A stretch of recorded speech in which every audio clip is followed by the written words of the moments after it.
The two most open questions in science today are the following. Number one, what is the universe made up of?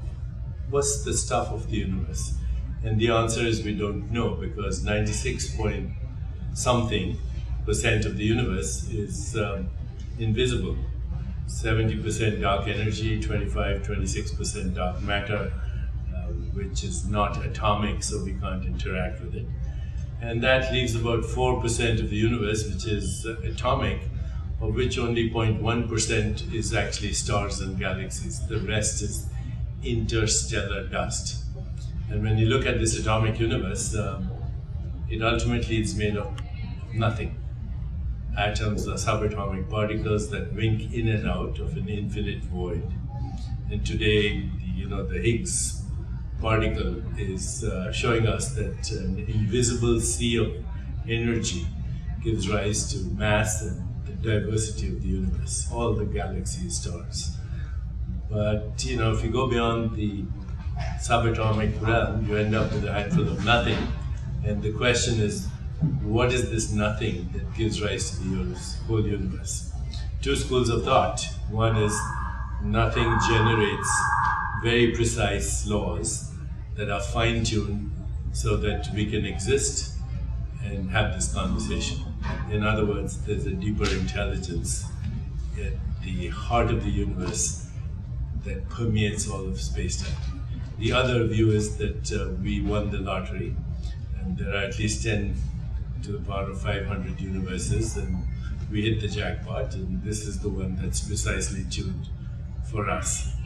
The second open question in science is, what is awareness? Because if there wasn't awareness, then for practical purposes, we wouldn't know there's a universe. There's the universe, and there's the awareness that there's a universe. Is this a product of the brain, or does this awareness pervade all of space-time? The hard problem, so-called, in consciousness.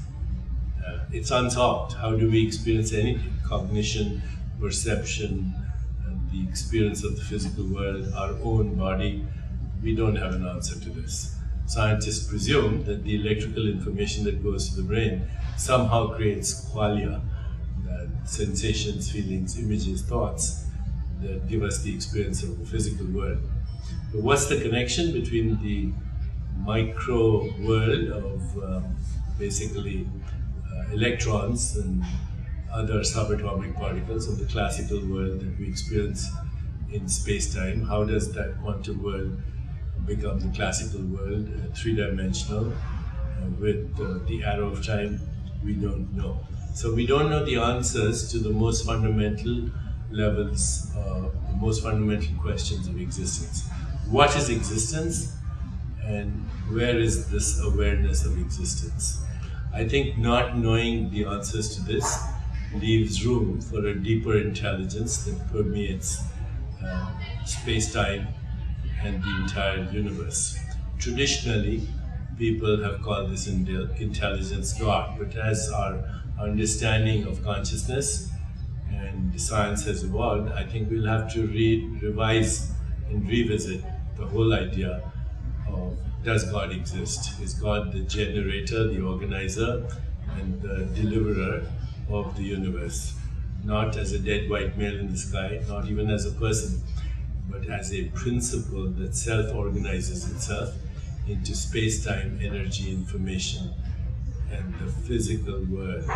The more we look at nature, it seems to be self-organizing, self-regulating, and there are certain principles everywhere, not only in biology, but in all ecosystems. Self-organization, self-evolution, and self-regulation.